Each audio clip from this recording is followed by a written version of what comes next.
The Texans rookie class has DeMeco Ryans imprint all over it. That would be Sarge.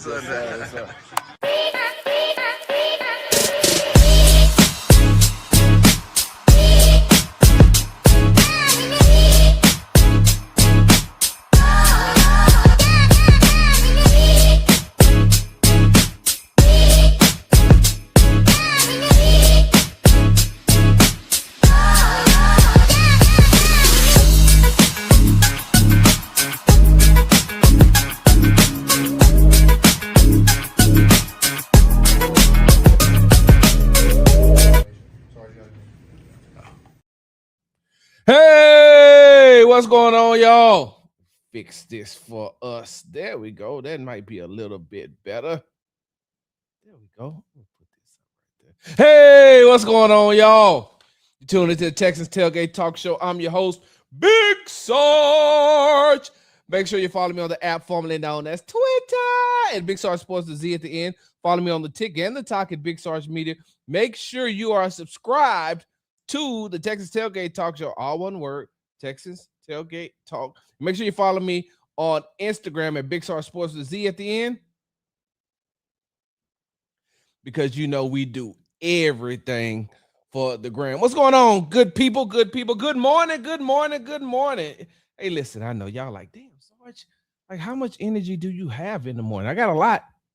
I get up early. I get up early in the morning so I can go get my workout in, because if I don't get my workout in early, it's going to be a very, very, very, very, very long day. I got to see if I can fix, like, something ain't right. Let's see. Let's just do it that way. There we go. So, yeah, if I don't get my workout in, then my day just don't go right. And I got to get my workout in early. I got to get my workout in very, very early, because if I don't, then I'm around here looking like crazy. My mood is off. I'm not in a good mood. I'm saying to myself, man, this is crazy. But so one thing that I noticed, right? One thing that I noticed in the gym, right? In the gym, you know, you get there, you get there, you get settled in, you see other people coming into the gym or whatever the case may be, right? You know, it's still early in the morning, so everybody's coming in or whatever the case may be. Hey, can some of y'all work on y'all pass by win? Like, can you work on your pass by win? Like, there's no possible way that you should get to the gym and already be musty. Thank you so much. I appreciate you watching from Korea. But there's no possible way that you should get to the gym. I appreciate that too. That's a big Sarge salute. There's no way you should get to the gym and your pass by win has a certain smell to it. I'm saying to myself, why? Why do you smell like that? Like, why do you smell like that so early in the morning? Like, how are you musty? Like, it's 4:30 in the morning and you already musty. Did you go out? Did you run before you got here? I mean, I just need to know that, because some of y'all pass by win is terrible. Now, we ain't gonna even talk about how it progresses throughout the day when you be in certain places like the mall and people walk past by you like, I think I can taste it. Woo! Some of y'all gotta work. People don't know how to use the deodorant. But some of y'all got to work on y'all pass by win. Some people got to work on coming to the gym. Coming to the gym. Like, you should come to the gym fresh. So if you are leaving the gym and you pass by me, then I'd be like, damn, you put in that work this morning. Like you got that work put in. You know, you put in that work this morning. But if you get to the gym and you already stink, smelling like Burger King. You know what? I'm glad you said that, Eli, right? I'm glad you said that, because not only do some of y'all need to work on your pass by win, as far as, you know, you got to work on your diet too, because what Eli says makes a whole lot of sense. They said be smelling like Burger King. Like, what you eat comes out of your pores. Like, it comes out of your pores when you start sweating, or like you could just smell it. So if you're used to just eating a lot of fried foods, and I'm not here, hey, look, I'm a fat boy myself. Hey, I'm a big boy. I like to eat, so I'm not knocking you for your eating habits. I'm not knocking you for your eating habits. I'm not knocking you for however much you weigh. I'm a big boy myself. I weigh a lot. I'm not knocking none of that. I'm not body shaming. What I'm trying to tell you, though, is what you eat comes out of your pores. So if you eating a lot of bad foods and a lot of bad fried foods, when you get to sweating, it's gonna come. Your body is naturally trying to push that stuff out, and you stink. But then again, I mean, who am I? We ain't gonna even talk about the past about when in church. I'm saying to myself, hey, bro, you got to go home and take a shower before you after the club. You got to take a shower and then come to church. You can't come to church like right after the club because then you're gonna be smelling like the club. And according to which club you went to, you're gonna be smelling like Victoria's Secret's number 61. Why does your face have glitter on it? Why do you smell like Hennessy and Black and Miles? Like, bro, did you just come here? Once again, you tuned to the Texas Tailgate Talk Show. I'm your host, Big Sarge. Let's go ahead and jump right into it. All right, so look, you've seen the title, right? You've seen the title of the show. The Texas rookie class has DeMeco Ryans imprint all over it, right? And it does.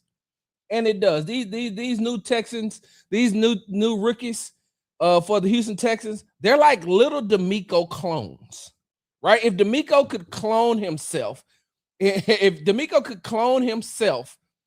and change his name to Keelan Rutledge or Caden McDonald or Wade Woodass, like those are the players that have his mentality.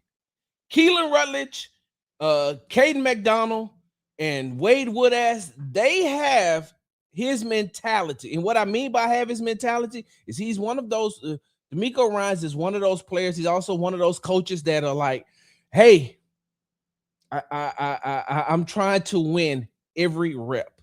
I'm trying to win every rep, but not only am I trying to win every rep, I'm trying to let you know that I'm here and I'm here to stay. Caden McDonald still has a lot to learn. Violent. He's violent. Keelan Rutledge still has a lot to learn, but he's violent. Wade Woodass still has a lot to learn, but he's violent. And his mindset and his mentality is, I'm trying to destroy you on every play. I don't care who you are. I don't. Like I said, there's still some things that they have to learn. DeMeco Ryans has said that Caden McDonald is very strong. He's going to be a very good player. He just got to learn how to play with his pads down. Keelan Rutledge, very good player. Going to be a very good player if he stays on this trajectory. Mindset is where it needs to be. Learning pretty much a new position. Has that dog mentality, but he also has to learn how to play the center position. There are some times that I've been watching practice that he's lost some battles. Even on Tuesday when he got into the skirmish and the kerfuffle with Will Anderson Jr., we'll talk about that a little bit later. He lost on a couple of plays. Caden McDonald has lost on a couple of plays. Wade Woodass, physical, has the stature, has the mindset, has to learn to play the position. And all three of these guys have to learn to play, have to totally wipe their mindset of what they learned in college and learn how to do it on the next level in the NFL. So yes, don't get me wrong. I like the way that they're playing, but they also know that they have to learn. But they all have his mentality. They all have his mentality. I'm talking about McDonald, Rutledge, and Woodass. They have his mentality as far as I'm trying to destroy you. Then you look at players like Lewis Bond, Colin Wright, and Marlon Klein. They have his work ethic. Because when you look at those three players, I think Marlon Klein was I think Marlon Klein is the only one that was drafted higher. It is the highest draft out of all of them. Let me see. Marlon Klein. I gotta open this thing up. Let me see something right quick. Because I don't have it right off the rip. Okay, second round, right? Yep. We'll get back to that. This thing I'm trying to figure. I got to open it all the way up, and I'm like, I don't want to use it all the way. But what's going on, Rich Boy Jay? But when you look at players like Lewis Bond. You look at players like Colin Wright. You look at players like Marlon Klein. These players whose names that you keep hearing about and how they're making the plays. They don't have. They're not as physical as the previous rookies that we talked about, but they work hard. Lewis Bond is a very, very good route runner, and he pretty much catches everything that's thrown his way. Colin Wright has started to get his name said more and more throughout the I think he's an undrafted free agent. He was undrafted rather, but Colin Wright has started to show more and more from that cornerback position. He's making plays and doing the things that he needs to do to make this team. And then you have Marlon Klein, who is in a crowded tight end room, and there are not many reps after. Forget it, I can't find it. There's not a lot of reps after Dalton Schultz, because everybody's fighting for the same ones. You got Cade Stover fighting for him. You got Foster Moreau fighting for him. You got Brevin Jordan, who's coming back, and he's going to be fighting for him. But you got Marlon Klein in there, and all he does is continue to work as far as the run game is concerned, as far as the pass game is concerned. And so that's why I say that for the first time in DeMeco Ryans' tenure, I can see his actual imprint. I can see this rookie class, this draft class, this last draft class, these rookies that the Houston Texans have right now. I can see the DeMeco Ryans stamp all over them, because you have one group that has his mentality and you have one group that has his work ethic. And so now it finally looks like, because we know DeMeco Ryans has been one of the most successful coaches throughout his first 3 years in the NFL. I mean, he has 2 AFC South titles. He has three playoff appearances, 3 playoff wins, three playoff losses. And that's good coming into this franchise. Everybody knows that. I'm not telling you something that you don't already know. Hey, look, we know that I was there. Hold on. I was there. And if I was there, I know y'all was there. DeMeco came into a how many minutes have I been talking? Nope, I got to go just a little bit longer before I could use profanity. DeMeco Ryans came into a situation where this team needed life support. That's the only way I can say it. That's the only way that I can say it. This team, this Houston Texans franchise, was on life support. And I don't know how many of you all watch these shows. Like, I'm a huge Doogie Howser fan. Y'all, yeah, some of y'all too young. I mean, too young to remember Doogie Howser. That's how old I am. Like, I used to watch Doogie Howser. I think Quincy, Trapper John. Is it Trapper John MD? Saint Elsewhere. Like, some of you all didn't grow up on that. Some of you all grew up on like ER and House and what's the other? It's like a couple more of those shows where it's based, these medical shows where it's based off of, they have a problem, they have a medical issue, they have a medical problem, and the doctor can't figure it out. House was amazing at it. House would walk in and there's a problem, and he's like, okay, I got to find some way to figure it out. And he go all the way through, and then at the end, it's like, oh, it was the blah, blah, blah, blah, blah, the blah, blah, blah, blah, blah. Let's try this. And then he saves their lives, right? So that's how I look at DeMeco Ryans when the Houston Texans hired him. He walked in, and the Houston Texans franchise, the Houston Texans organization was on life support based off of what they had been through. And DeMeco Ryans walked in, and he seen a problem. He identified the problem. He knew exactly what the problem was, and he fixed it. He fixed it in 2023. He fixed it in 2024. He fixed it in 2025. And what I mean by fixing it is he restored the Houston Texans name. Like, for as much as we know that Bill O'Brien walked out the house and set it on fire and burned it all the way down to the point where it only had a foundation left. Like, he burnt everything except the foundation. Like, okay, so it's the foundation here, but ain't no more house. There's nothing else left right here. Bill O'Brien burnt that down. But before he burnt it down, he had made the Houston Texans, or the Houston Texans organization, was a reputable organization. Like they were winning. They were winning until, Bill decided to get power hungry. To Bill decided that he was going to burn the organization and the franchise down. He's power hungry. He burnt it down. But the Houston Texans still had a good name.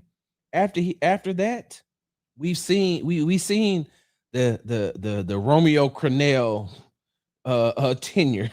We seen David Culley. We seen Lovie Smith. We know what happened as far as Deshaun Watson is concerned. We know all of that. We know how this organization was not winning games. And you could be like, man, they're actively tanking. No, they're not actively tanking. They just not good. Point blank, period. Like you say, oh, man, they're tanking for draft picks. Yeah, no, they're trying. They just didn't have a good team. They're trying. They just didn't have the talent. And in walks DeMeco Ryans, MD. Ready for surgery? Y'all ready? All right. Let me get a quarterback. Now let me get a defensive end. All right, now let me get, this, and let me get that. But let me get this, let me get that. All right, so his rookie year, their rookie year. Oh, my God. Look up AFC South champions. Oh, we won a wild card game. First time in a long time. Let's move on to the divisional round. Losing the divisional round. Next year, you come back. You do the same thing. Next year, you come back. You don't win the AFC South title, but you do win. You do make it back to the playoffs, and you do win a divisional round. And so DeMeco Ryans, MD, has been successful since he's gotten here. He has restored the Houston Texans name. He has taken them off of life support, and now we finally see his imprint all over these rookies.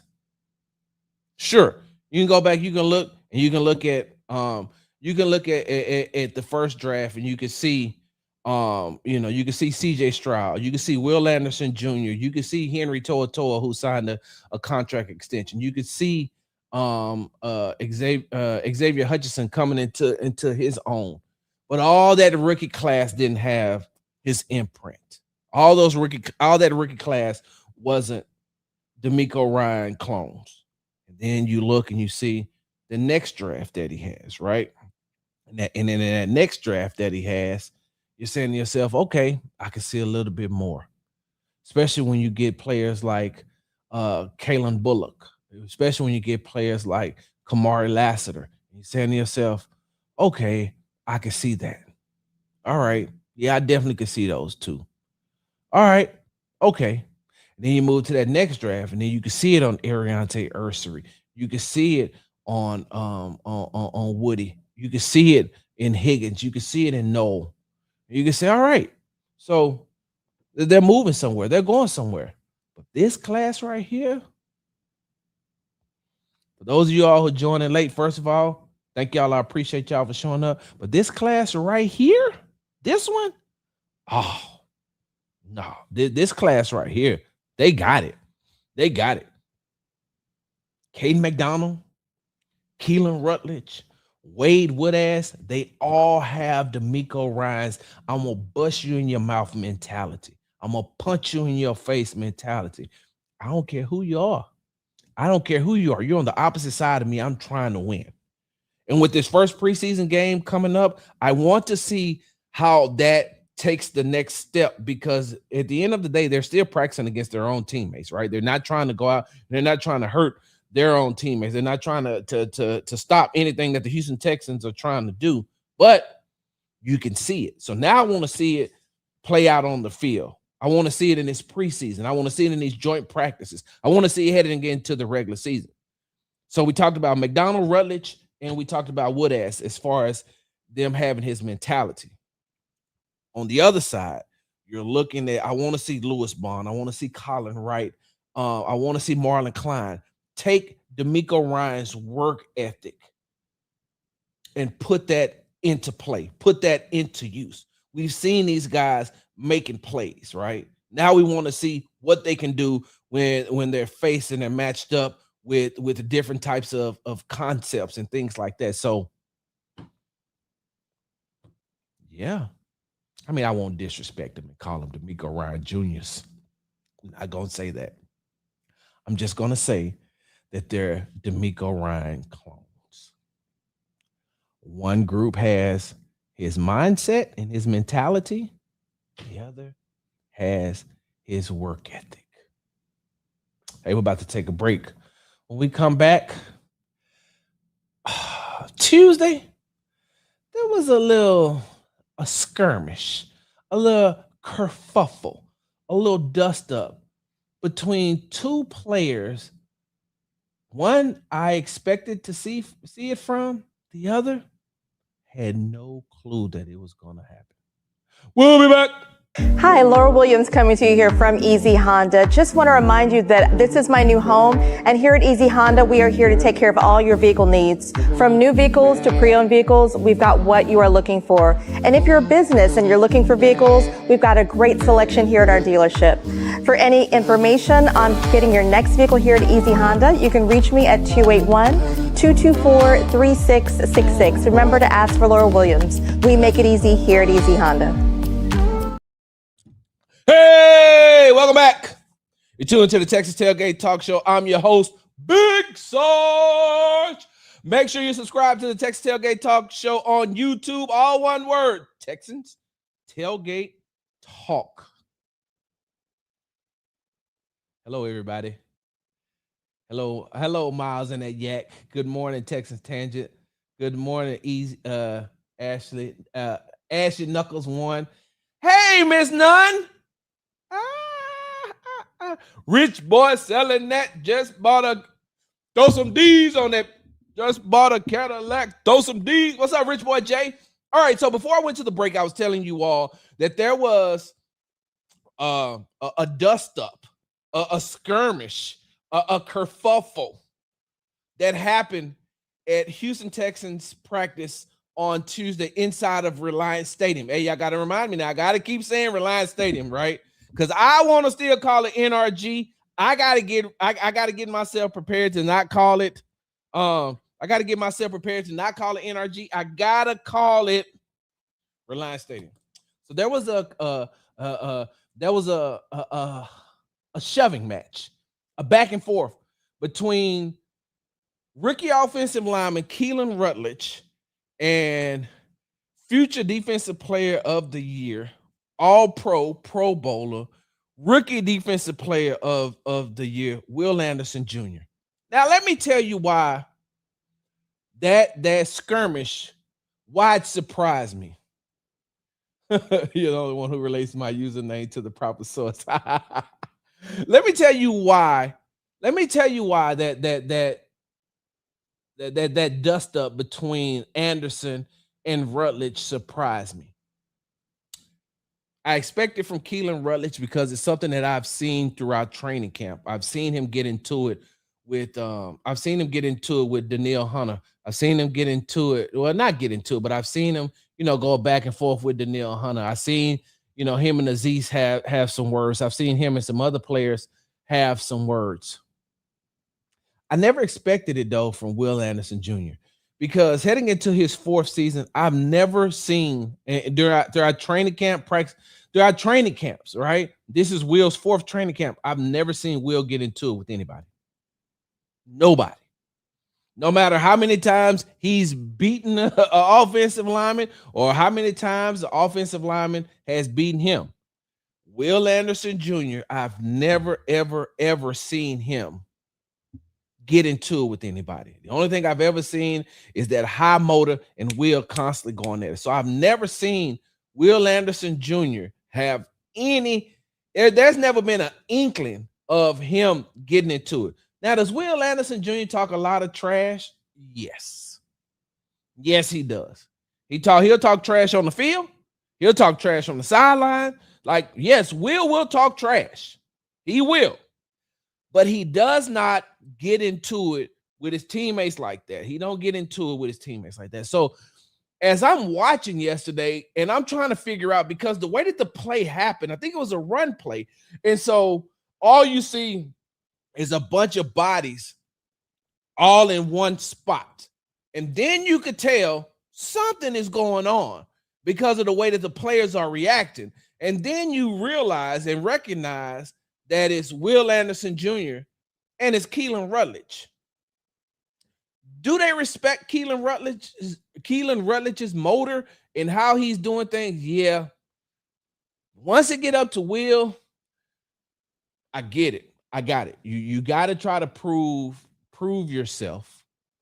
You got to try to prove yourself because you're new into this situation.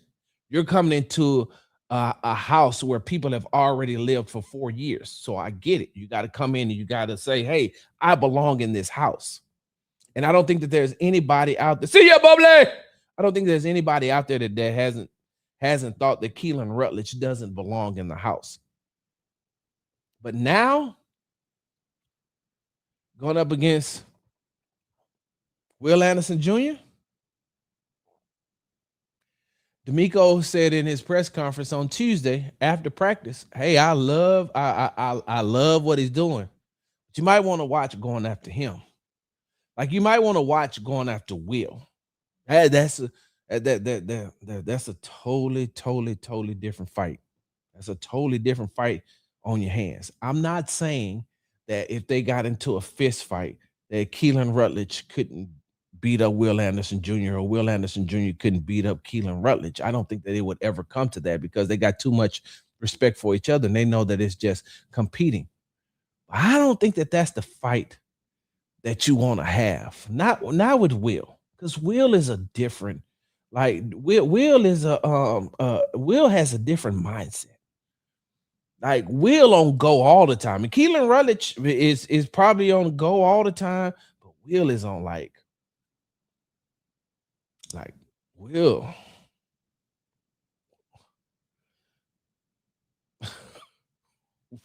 Will ain't right. Sometimes I don't think Will right in the head when he's on that football field. And what I mean by that is that he hates to lose. It does not matter what they're doing. Anything that involves competition, Will Anderson Jr. does not want to lose. So I'm saying to myself, that'll be a good one. That ain't something that I don't know if that's what you want, Keelan. Not that. Because if you get into it with Daniil been in the league long enough to be like, all right, rookie, move on. I got you. Oh, yeah, you're shorting yourself, right? Aziz, I love the fire. Been in the league entirely too long to be going back and forth. Will just going into his 4th year. Hold on. Let me see something.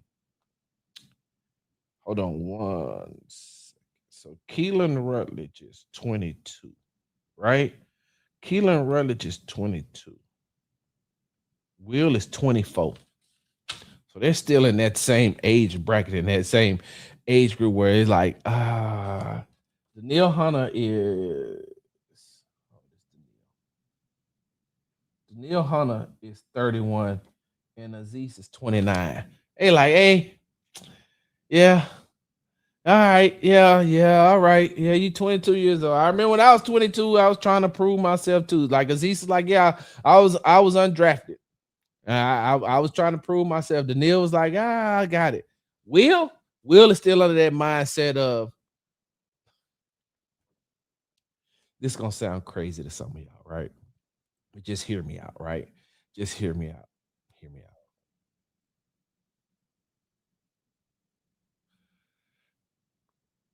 2023, right?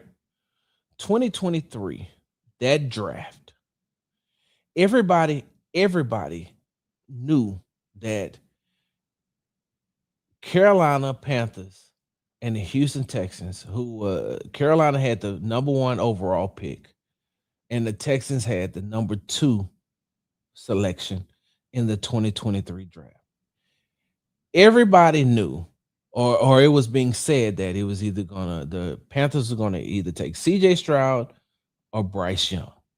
And whichever one the Carolina Panthers didn't take, whoever the Carolina Panthers didn't take, the Houston Texans were going to take. That's why when you go back and you look and you keep hearing, hey, the Houston Texans, may try to jump up to number one. That was just conversations that was being had because they knew that either one of those quarterbacks they wanted. So if you don't take if the Panthers take CJ, then the Texans would have took Bryce, right?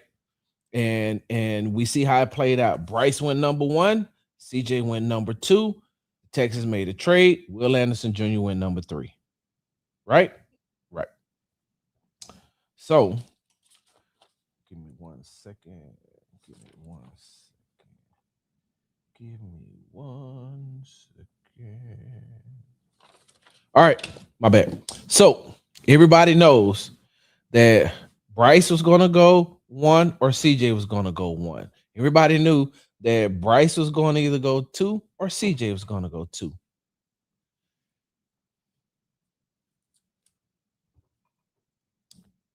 In the back of his mind, and one of the things that still fuels him,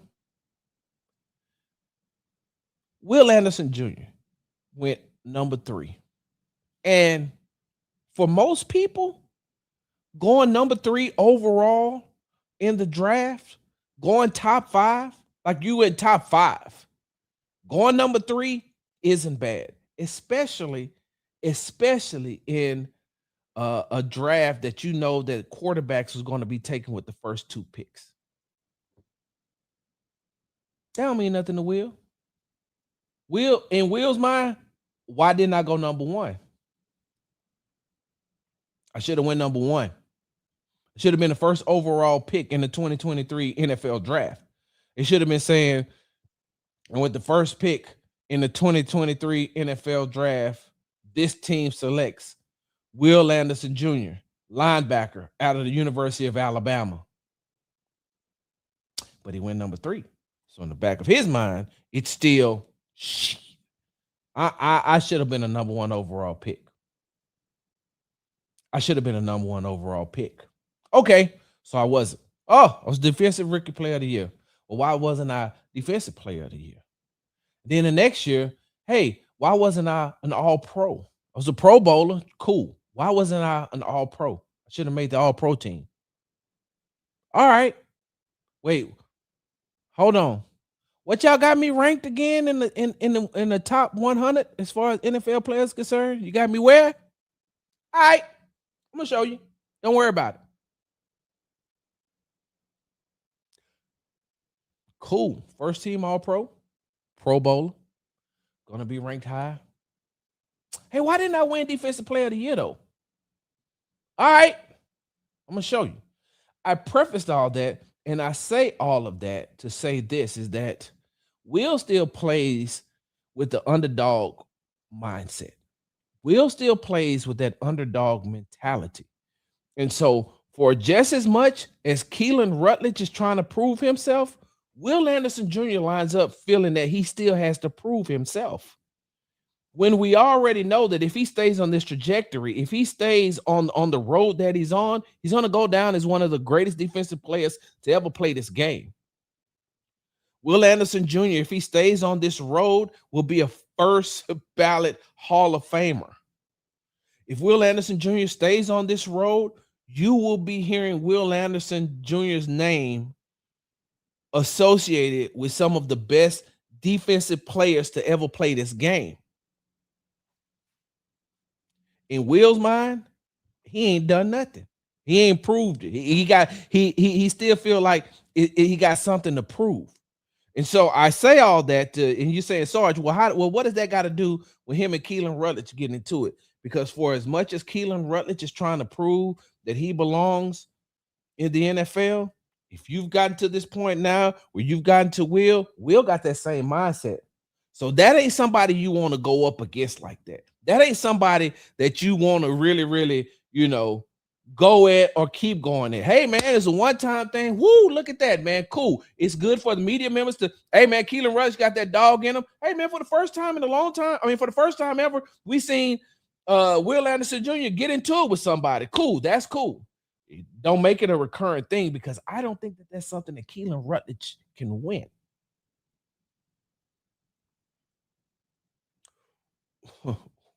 Will still harbors the mindset of when he was younger, and his best friend, still to this day, well, one of his best friends, still to this day, who was his next door neighbor, used to make Will cry when they played Pop Warner. Will used to cry. He told that story before. I've tweeted out the videos. He just told a young man in his camp this past year about that he told him that story, and he pointed right into Kayvon. Hey, there go the guy right there. Where he at? There go the guy right there who used to knock snot out of my nose. Now, for context, Will is always played up. So when Will was 5, these other players was like 7, 6, and 7, right? He's always played like 1 or 2 age groups up. So he's always been the youngest, right? So there had some bigger kids there. Will didn't never give up though. So all I'm saying is, hey man, I like it. I like Keelan Rutledge's mindset. I like what Keelan, and as a man that plays a violent sport like that, I understand you got to prove it to somebody. But at some point, you got to pick and choose your battles. We're about to take a break. When we come back, there was a certain player that had a great day in Texas training camp. That had a great day on Tuesday. And it surprised me. And I liked it. We'll be back. Hi, Laura Williams coming to you here from Easy Honda. Just want to remind you that this is my new home, and here at Easy Honda, we are here to take care of all your vehicle needs. From new vehicles to pre-owned vehicles, we've got what you are looking for. And if you're a business and you're looking for vehicles, we've got a great selection here at our dealership. For any information on getting your next vehicle here at Easy Honda, you can reach me at 281-224-3666. Remember to ask for Laura Williams. We make it easy here at Easy Honda. Hey, welcome back. You're tuned to the Texas Tailgate Talk Show. I'm your host, Big Sarge. Make sure you follow me on the app formerly known as Twitter at Big Sarge Sports with a Z at the end. And make sure you subscribe to the Texas Tailgate Talk Show on YouTube. All one word, Texas Tailgate Talk. I got some great stuff that I'm getting ready to drop on the channel today. I will drop the full exclusive interview with Nick Cayley. I'll drop the full exclusive interview with Henry Toa. I'm going to drop the full exclusive interview with Ariante Ursery. And if you go over there, you already see that there's an exclusive interview with Kamari Lassiter and with Caden, rookie defensive tackle Caden McDonald. So there's some great things going on over there at Texas Tailgate Talk. And I definitely want you all to see it. All right, so I told you all there was a player that had a great day of practice. One of the best days that I've seen this year, and one of the best days that I've seen in a very, very, very, very long time. And I'm talking about Texas quarterback C.J. Stroud. C.J. Stroud had a really good day on Tuesday, and I think that I tweeted it out. I think like the first time it went out, I didn't know that it went out, but somebody's like, "Damn, Sarge, C.J. was so good, you had to tweet it out twice." I was like, I didn't even realize that I tweeted it out twice. I should have tweeted it out like 5 to 7 times, especially for some of these people who keep saying C.J. should not be the quarterback of the Houston Texans based off of what we've seen in training camp. Yeah. Hey, did you throw in that CJ is going against the number 1 defense in the NFL? You can't use that excuse, Sarge. You can't keep saying he's going against the number 1 defense in the NFL. Really? So do the Houston Texans have a top 5 offense? Oh, don't worry. I'll wait. I got time today. I just looked at my wrist. I got time today. I ain't got nothing. I got an appointment at I got a lunch to be at 11:30. Other than that, Texans ain't got nothing going on today. They play on Thursday. I got time today. So tell me that. You think the Houston Texans got a top 5 offense to go to combat the number 1 defense in the NFL? Because that's what you need. You need a top 5 offense to combat that number 1 defense in the NFL, and the Houston Texans don't have that yet. They don't have that. And so any win that the offense can get You take it. You take it. Because I told somebody this last week. If you got if the Houston Texans run 10 plays, right? The Houston Texans offense run 10 plays and they win 3 and lose 7 against that defense, that means that against a regular defense, right? Against a regular defense, those 3 wins turn into 7 wins. Because if you can get 3 wins on that defense, then guess what you can get on the average defense? 7. So you take those. You take the small victories that you can get against that defense that you're playing against. And on Tuesday, CJ was balling. I hadn't seen CJ ball like that in a very long time. I hadn't seen CJ comfortable like that in a very long time. There was a play, a deep pass to Nico Collins. It could have been a sack. He may have gotten sacked. But even with the play playing out, it looked amazing. That 80-yard touchdown pass that he threw to David Montgomery on that wheel route, beautiful. Beautiful. And so, now did the defense get their lick back? Yes, Reverend Brooks, you're right. You cannot be the number 1 defense if you don't practice like a number 1 defense. Exactly. That's what I was just about to say. Hey, did the defense get their lick back? Of course. Of course, the defense got their lick back. They did. But for the first time in a long time, that Houston Texans offense led by C.J. Stroud looked good. And I really, really, really, I've said this on multiple platforms that I've been on. I cannot fully evaluate the entirety of what the offense is going to be until I see them complete, until I see them whole, till I see until I see Jalen Noel back on the field, until I see on a consistent basis, until I see Tank Dell getting more and more reps. Like I need to see what that I can give you a better evaluation of what CJ can do in that offense once he has his complete package, once he has the complete his complete arsenal of players. What's up, Stresses? Hey, shout out to Houston Stresses. Let me put him up here right quick. Shout out to Houston Stresses, man. Thank you. I was on this Tuesday show. He had me on his show. Great guy, great platform, great content. Make sure you're following him on all social media platforms and on his YouTube channel. There's a guy, very hardworking guy out there. Garrett is doing the work, man. He's doing the work. He's building what he has from ground up. So y'all make sure y'all go out there and y'all follow him. He's doing an amazing job. But so like I said, CJ, right? CJ had an amazing practice. For the first time in a long time, I seen the Texans defense, I've seen them upset by losing a rep, right?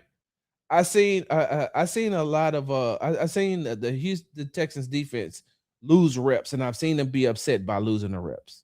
I've seen them be upset by losing or not doing what they needed to do on plays. I ain't seen them pissed. I haven't seen them pissed. And on Tuesday, they were pissed. On Tuesday, they was cussing a lot. On Tuesday, it was some slamming of the helmets on the bench. On Tuesday, it was a lot of loud screaming, not towards each other, screaming at themselves. They take pride in winning every battle. They take pride in winning every rep. They take pride in winning team drills. And on Tuesday, CJ was winning some of those drills. Did they get their lick back? Of course. But it looked good. It looked good at what CJ was doing. And I'm going to say this. Side note. I like what CJ's doing. I like what CJ's doing, being able to start navigating the pocket more.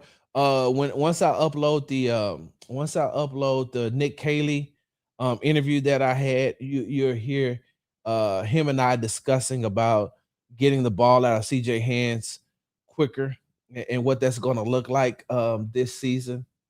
I like that. I like to see what CJ's doing. Now, let me tell you what I don't like, right?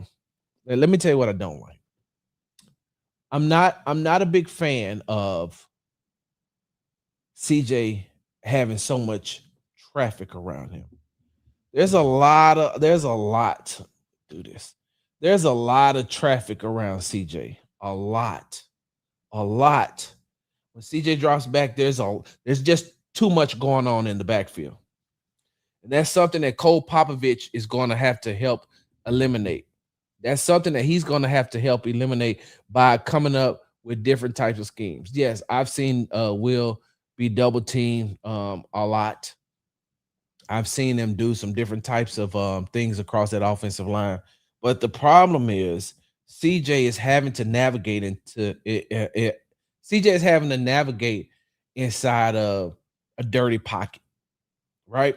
For those of y'all who don't know what I mean, you know, for football terminology, when you hear these analysts talk about the quarterback had a clean pocket, that means that when he dropped back, there was no chaos going on around him.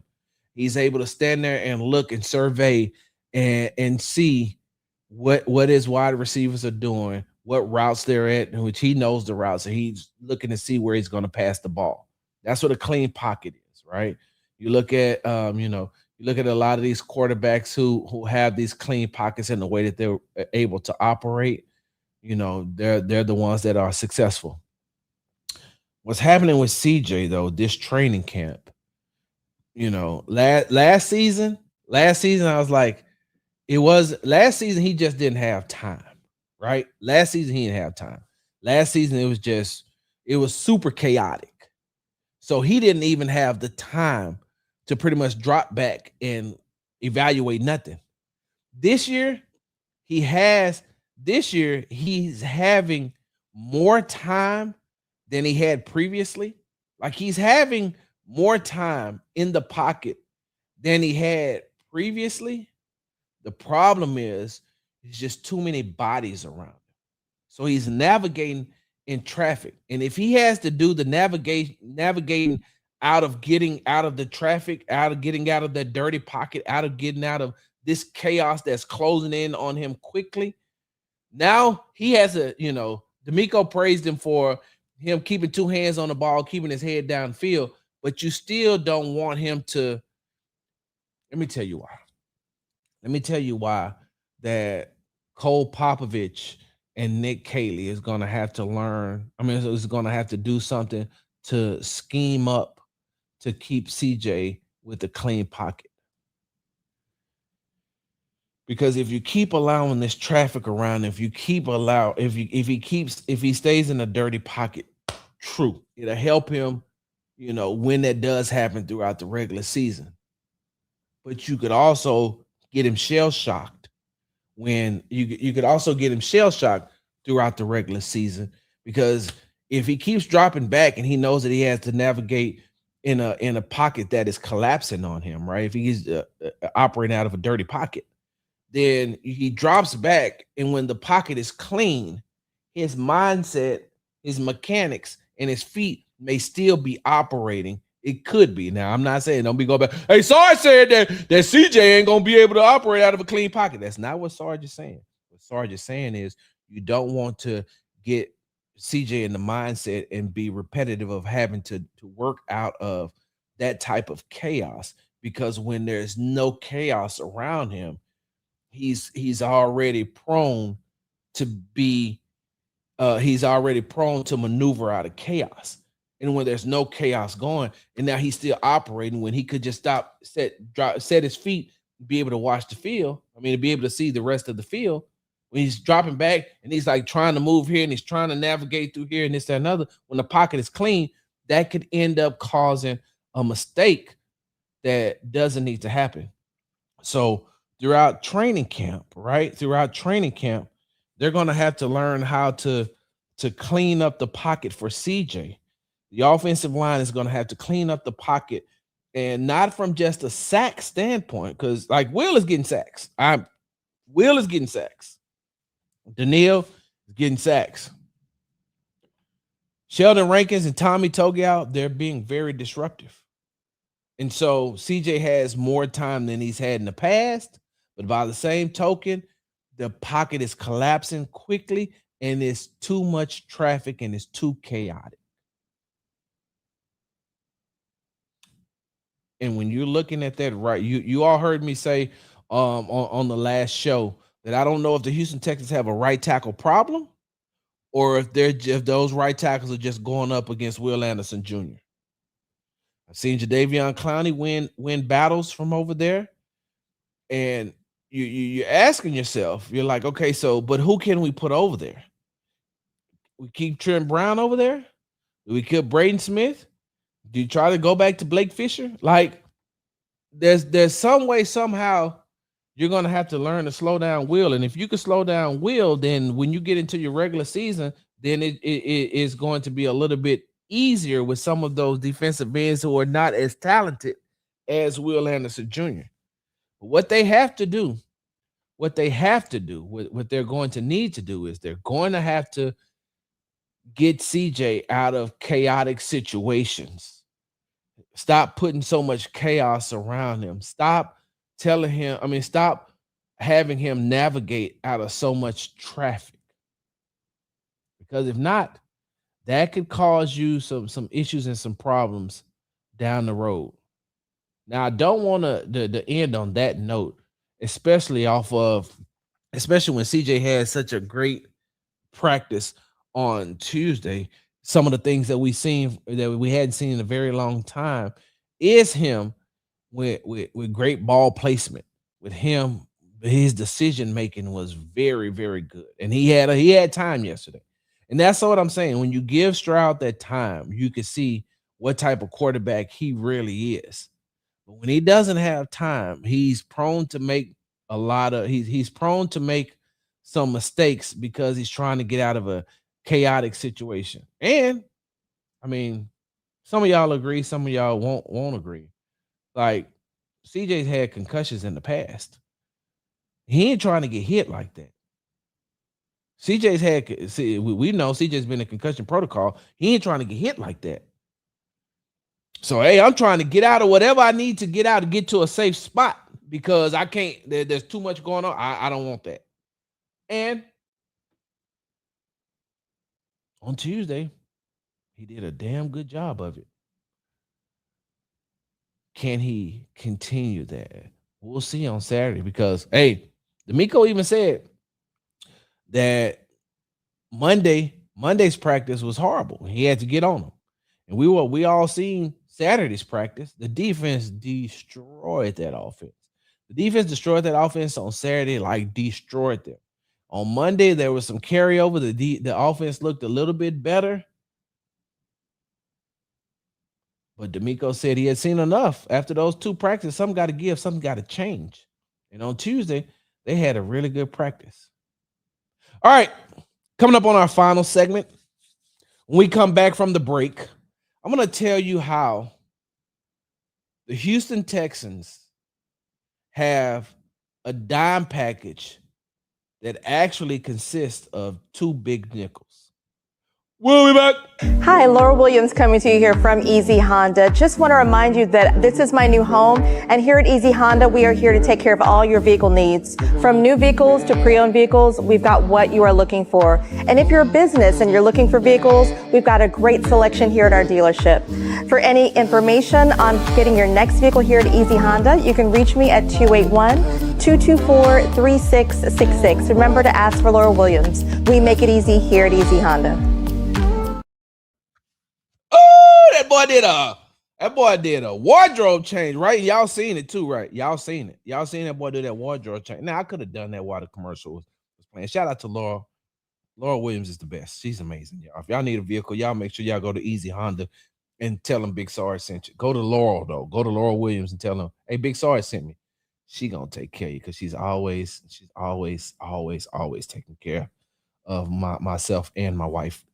Y'all see me do that wardrobe change. I wanted y'all to see that. What am I doing? Why do people do that? I guess that I'm tough. Hey, y'all know tough people don't really do like tough type facial expressions, right?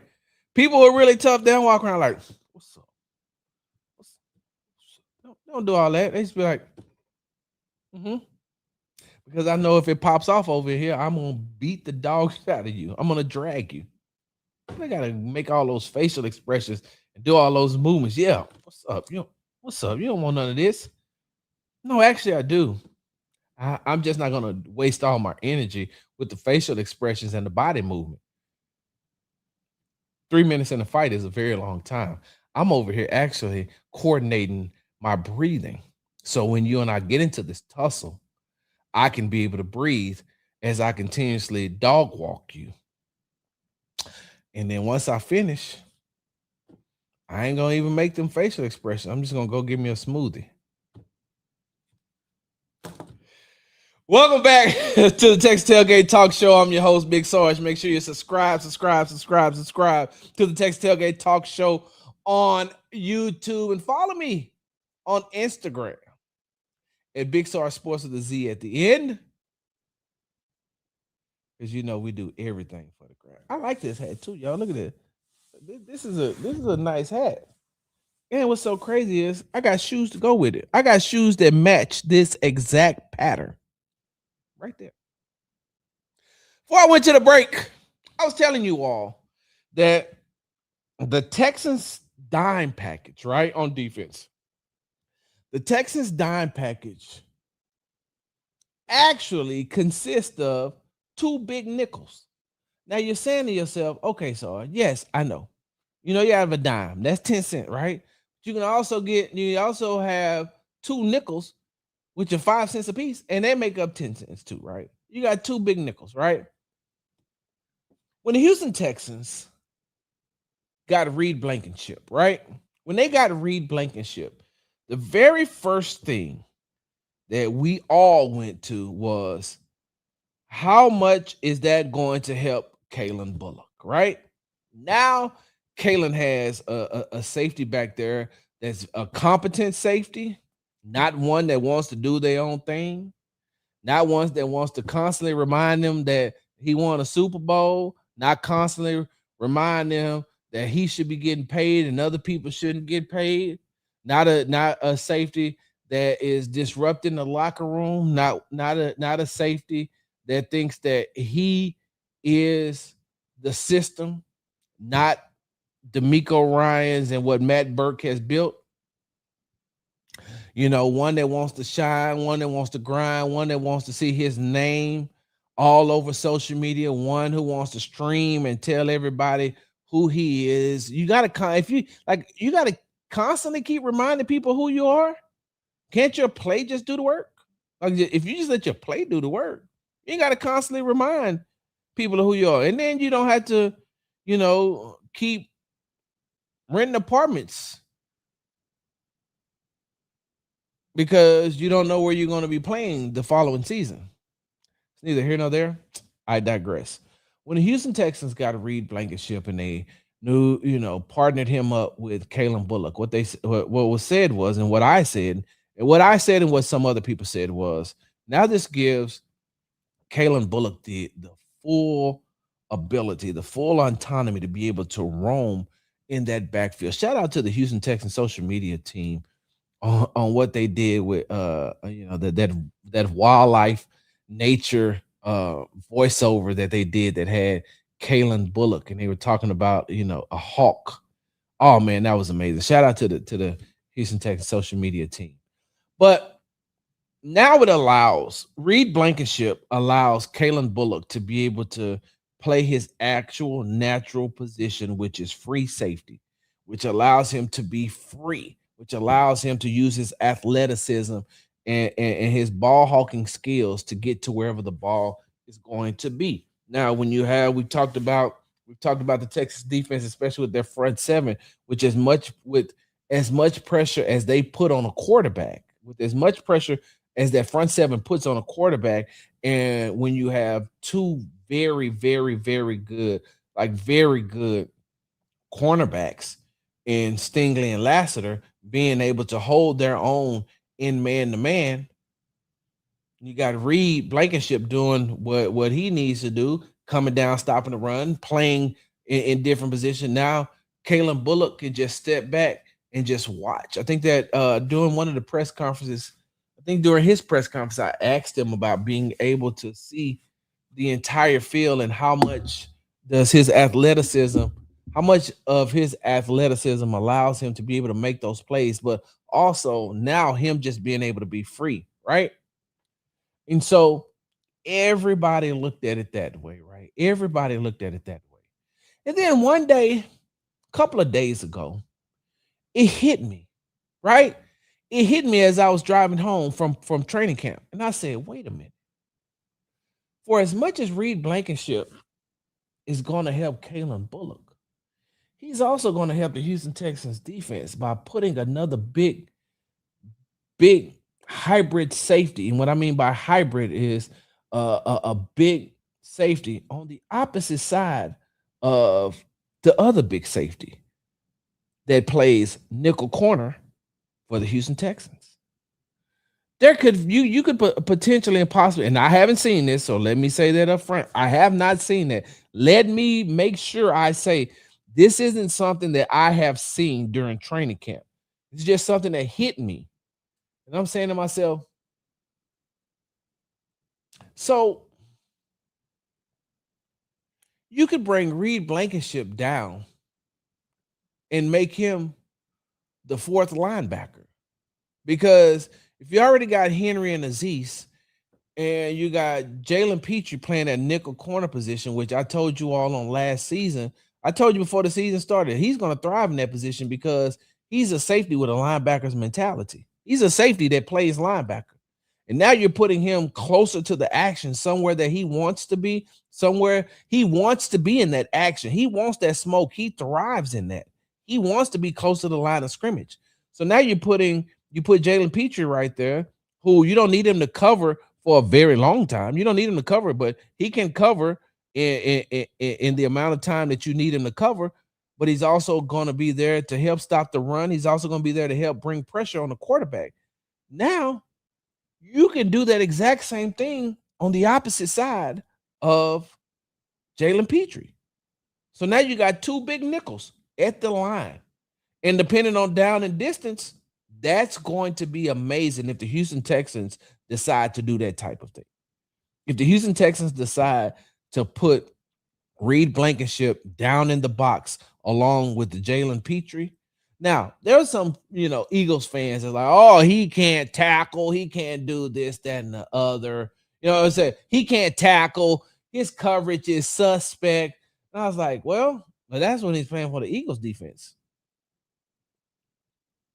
He wasn't playing for the number one defense in the NFL.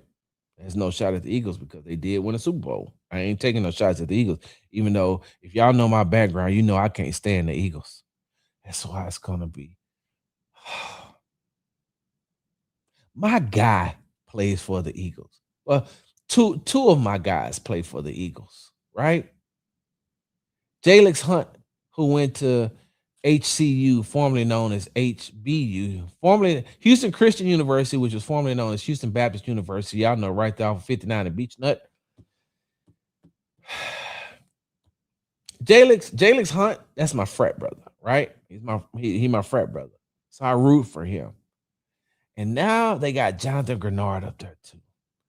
And I told JG, I said, hey man, when you were with the Vikings, hey man, I could root for you. Hey man, you play for the Vikings. I ain't got no animosity towards the Vikings. I can root for you. I can root for your success. I can root for a team success with the Vikings. I only root for your success. And Jalen Hurts because his uncle is my frat brother too. But like and I'm talking, when I say JG, I'm talking about Jonathan Grenard. Jonathan Grenard, I told him, hey man, I can root for your success. I want you to do good, but I want y'all to lose every game. He knows why. Y'all know why. I can't root for the Eagles. Never. I can't root for the Eagles. I can't root for the Commanders. I can't root for the Giants. I never. I don't even care if I know who plays for them. Laramie Tunsil was my guy when he was here. And, hey, shout out to a speedy recovery for you. When he went to the Commanders, I told him, hey, bro, I wish you all the best. I wish you all the success. I can't root for you. Not with the Commanders. I can't root for the Commanders. I can't root for the Eagles. I cannot root for the Giants. Those of y'all who know me, you know why. I digress.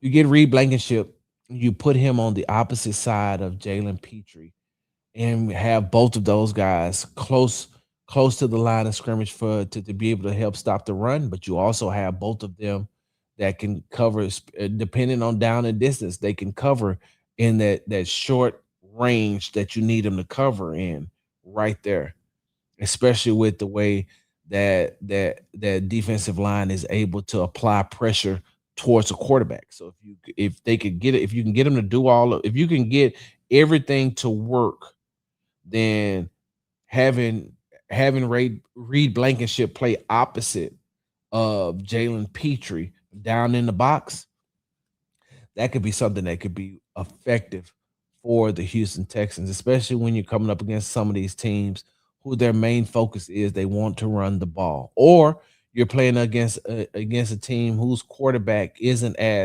proficient isn't as proficient as some of these quarterbacks that the Texans are going to play. Like, I don't know, I feel like that's something that you could do in spurts against the Buffalo Bills, because we know that Josh Allen loves to get out of the pocket and he loves to run, you know.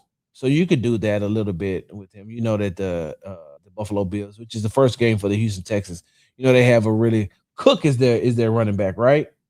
I think Cook is their running back, and they have a very good, they got a very good running game that's going on up there, and you got a very good quarterback, and so that may be some of the packages that you may see with, that may be something that the Houston Texans can use, that they could use. Not a package. I haven't seen anything. I've not seen anything, but that's maybe something that they could use or deploy against the Buffalo Bills. I don't know how much they can do that against their second opponent in the Cincinnati Bengals. But then again, when they play in week 3 against the Indianapolis Colts, that's something, because we all know the Colts have a very, very, very good running back. And then in week 4, when the Dallas Cowboys come into town, you may want to be able to do that. You maybe want to do that because the Cowboys are going to want to to establish the run, to open up the passing game, to get the ball to CD Lamb and Pickens. And so if you stop that running game, now you're putting Dak Prescott in a very chaotic, a very chaotic situation with the amount of pressure that defensive line. So I'm just saying that, we looked at it. We looked at the acquisition of Reed Blankenship as someone that's going to help Kalen Bullock. But in the end, it could also be a very, very, very helpful thing for Jalen Petrie. Also, you may be able to use him to spell Jalen Petrie at some point, right? Give him a break, because there could be a time where you could see, if you give Jalen Petrie, let's just say you give Jalen Petrie a break and you want to slide Reed Blankenship in that spot, then you could put second year safety Jalen Reed in Reed Blankenship's spot at the strong safety position. And then I'm not saying that that's something that you want to do for an entire game, but that could be something that you could use in spurts. All of this hypothetical is done in down and distance situation, and hypothetically speaking. Ooh, that was a lot, Sarge. That was a lot. Sheesh. Wow. Y'all give me a second. I give me something to drink. That's a lot of talking. But I'm back. I'm back. You all should be expecting these type of shows throughout the week. I'm not going to say an actual time until the regular season start. And once the regular season start, we'll definitely have a time for the happy hour, a definite set time for the happy hour. I got some things in the works being done to help promote that a little bit more. So there will be a set time 2 times a week for the Texans happy hour. We'll have a set time for the Texas Tailgate Talk Show. There's a new show that I'll be doing here pretty soon, every Monday from 6 to 7. I'll keep you updated on that just a little bit more as things transpire. Somewhere you could hear me not just online, but you could also hear me. We'll talk about that another time. Yeah, so I'm back. Now, either coming up here soon, I'm gonna be back. We're gonna go live. And I'm gonna go live and we're gonna talk about the 5 things that we want to see. 5 things that we want to see in the first preseason game between the Chargers and the Texans. Woo! Y'all know how I do it. I gotta see these comments. What's up, y'all? Hey, what's up? What's up, chat? Y'all over here all quiet. Oh, I understand. Y'all like, damn, we can't really believe that Sarge is back. Like you really back, Sarge. Let's see what Senior Boble said.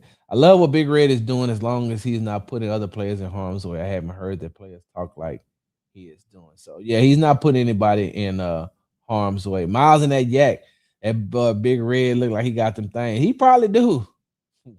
Will do too. I don't know why that would bother Will. Not only was he the first defender off the board, he also went to a place he wanted to go. Now we're talking Miles and Yak. I'm going back into these comments and I'm talking about how Will Anderson Jr. still, in the back of his mind, he felt like he should have went number one. Right in the back of his mind, he felt like he should have went number one. And Miles and that Yak said, I don't know why that would bother Will. Not only was he the first defender off the board, he also went to a place he wanted to go. True. He went to a place where he wanted to go, right? Playing for a coach. He wanted to play for a coach who understands and knows how important and how valuable he is, right? And yes, he was the first defender off the board. He wasn't the first player off the board. That's where the difference comes in. Let's see. Stewart 2004 says, I think the Texans could have a generational defense this season similar to the Ravens 2000 squad. Oh, so Stressens and I, Garrett, talked about that on his show on Tuesday. He asked me, am I blessing or am I stressing about the Houston Texans having a generational defense? And so what you saying, I think the Texans could have a generational defense this season similar to the Ravens 2000 squad. I would only say I don't know. It's TBD. And by mid-season, we could come back to this. The interior defensive, the interior part of the defensive line for the Houston Texans is what I need to see take that next step. And if they can be effective, right? If they can be effective, especially effective in run stopping, stopping the run, excuse me, and allowing taking up space to free up Will and Daniil and Clowney when he's in the game.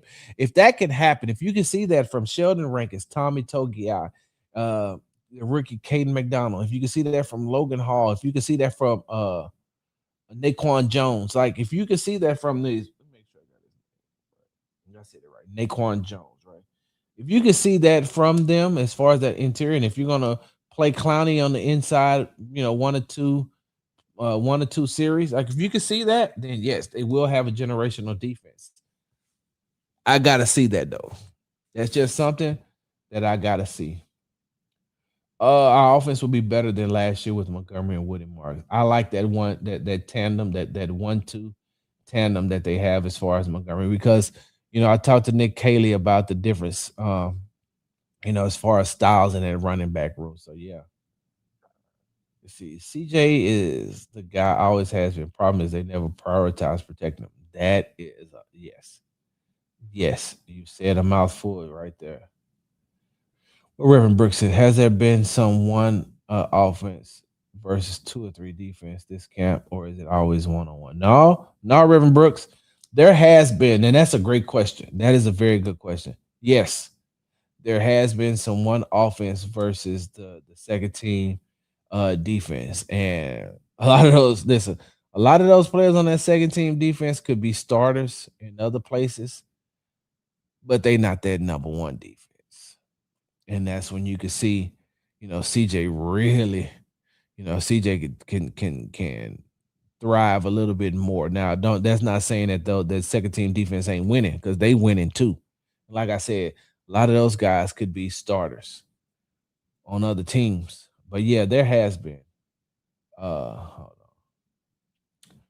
on. The offense had a good day when you heard Coach praise them after having a terrible day on Monday, telling the media the performance Monday was absolutely unacceptable. Amen. see. Let's see what else we got. The hope for me is to have the demons on defense around so he fears no ghosts. Exactly. Uh Me too. Let's see what Will Anderson is a Delta operator in Rutledge. Is a Ranger going through Delta Force selection. Oh my God, Tremaine. Tremaine, if you didn't just hit the nail on the head, if you did not just hit the nail on the head, and for some of you all, I'm leaving this up for just a second because you need to go and do your research on Delta Force.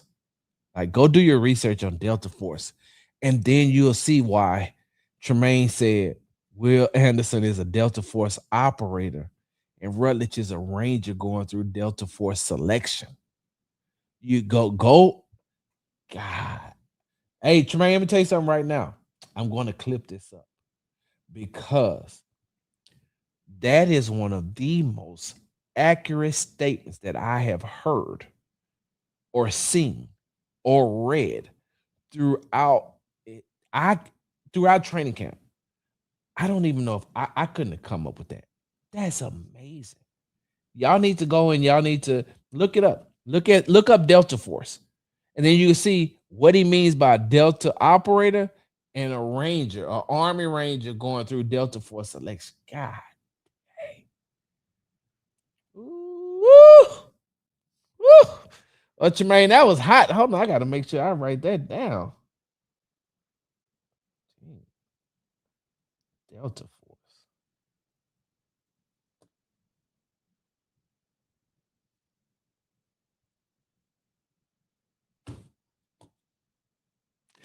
Makes sense. Makes sense, man. Whew. Tremaine, please tell me that you're following me. I see you watching me, I guess, through YouTube. Go to my my Twitter page, Big Sarge Sports with a Z at the end. Follow me on that. DM me. I'm gonna buy you lunch. And I'm gonna buy you lunch because that is by far one of the best. But that's like one of the best ways to describe what's going on. And Tremaine, you're the first. But let me tell you all who are watching me for great for great analogies like that, for great comparisons, for everything like that, right? I'm gonna pick like 1 or 2 people a week to buy them lunch. If you got some, if your takes are good, they ain't got. And I'm not talking about hot. Now, if they're good and they're hot, I'm gonna be like, all right, you did that. But for good takes, I'm buying lunch. Starting this year when the regular season starts, I'm gonna go in. I'm gonna find 1 or 2 people who has some excellent takes that I've seen that follows me that follows me on social media and is subscribed to the channel. I'm gonna buy y'all lunch. I'm gonna buy you lunch. Tremaine, when you go there and when you get there to my page and you send me the DM, let me know, what form, what way I can get you lunch money. Yes, sir. All right. Let me get out of here. This last one. Ashley Knuckles said retirement. Oh, yeah, I'm good. Ashley Knuckles says, can't wait to see the season Higgins has this year. Hey, let me tell you something. Competition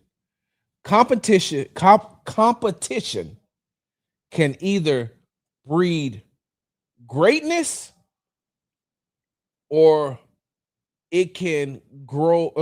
It can either spawn greatness or it exposes failure. Hold on, Sarge, you preaching right now. Hey, look, I'm taking up offering because I just promised Tremaine I'm going to buy him lunch. So now I need some money. I'm taking up offering. Let me say that again. Competition can either spawn greatness or expose failure. I say that with this being, can't wait to see the season Higgins has this year. I say that because the competition in the Houston Texans wide receiver room is spawning greatness. Hear me out.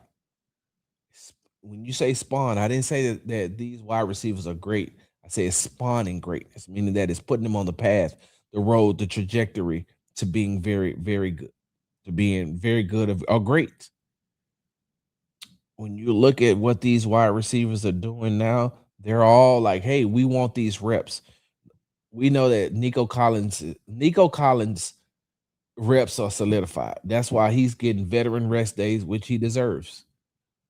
But the competition, because you got Higgins, and then you got, you got Higgins, then you got Hutchinson, and you got, Noel that's going to be coming back, and then you got, and I'm just talking about wide receivers. I'm not talking about slot and outside.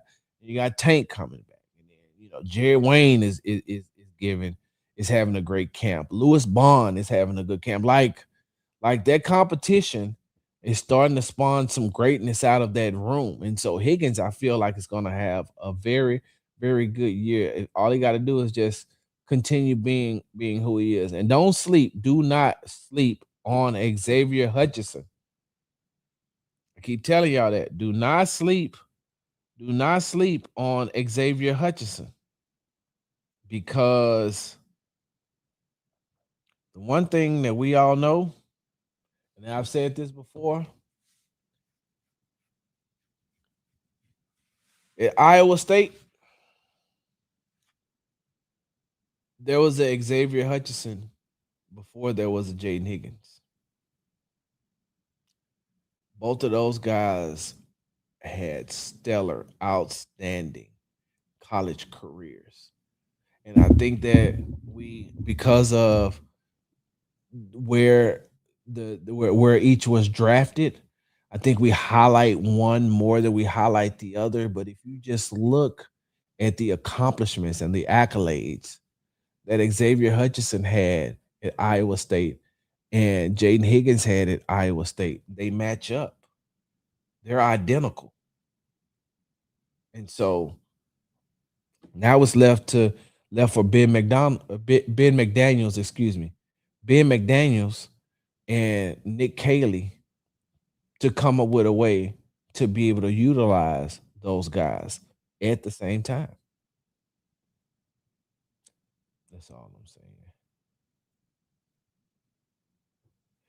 Bet that all I do is analogies. I speak nothing but parables.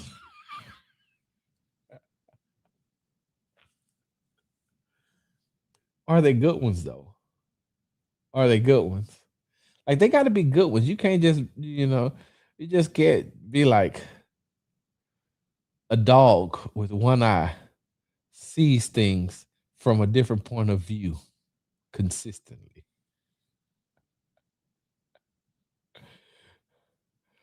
You're going to hit me with a broken clock is right at least 2 times a day. A man with no sense of smell can never tell if food is nasty or not. What? Wait, what? What the hell are we talking about here? I gotta go. Well, I can keep going with those for days. A man who only looks back can never see what's ahead of him. What? Like you think just because you speak in sentences, in incomplete sentences, that I'm gonna be like, yeah, I'm gonna buy you lunch if I have dreads, and then I cut them off. One day, I may have waves. You've been tuned into the Texas Tailgate Talk Show. I'm your host, Big Sarge. Make sure you follow me on the app formerly known as Twitter at Big Sarge Sports, the Z at the end. Follow me on the Tick and the Talk at Big Sarge Media. Make sure you follow me on Instagram at Big Sarge Sports with the Z at the end. Because we do everything for the gram. And make sure you subscribe. Subscribe to the